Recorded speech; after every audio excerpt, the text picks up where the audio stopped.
Руслан, иду в гору, но я вам не советую здесь жить, потому что надо ползти в гору постоянно. Дома в горах. Вообще, вот это только низменность чуть-чуть и все. Остальное все в горах, в горах. Это полный психоз мозгов, короче. Если ты будешь каждый день в горы идти. Это что-то не мое, блин. Это жесткий ультиматум для своего организма. Мы привыкли жить на равнине. Мы же кочевые племена. Как говорится, мы же не горные, так сказать, люди. Чтобы поползти в горы, спускаться, жить там. Да ну нахрен.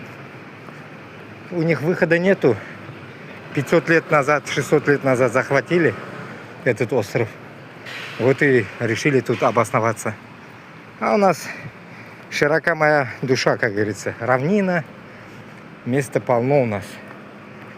Вот так вот. Иду на остановку. Вон под мостом там остановка. Ползу туда. И здесь вроде бы есть. Но что-то они не тормозят здесь. Ну вот она же остановка. 2021. Сейчас попробуем ждать. И смотрите, эскалаторы или что это?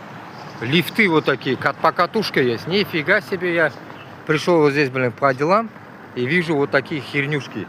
Видите, вон идет, вон тоже идет. Вот. Это, что такое? Скалолазание. Вот, спускается, смотрите. Сейчас поближе сделаю. Вот. Что это было, я забыл. Офигеть, можем покататься на нем. Вон оттуда, откуда-то. Отсюда, значит, надо сесть. Вон ползет. Вон оттуда. Вот это. Зараза, пустые, людей нету. Туда-сюда. Людей нету, гоняют туда-сюда, пустые. Вот, туристический верх, лифт, да? Потому что охренеешь каждый день туда ходить, Прикольно придумали, конечно.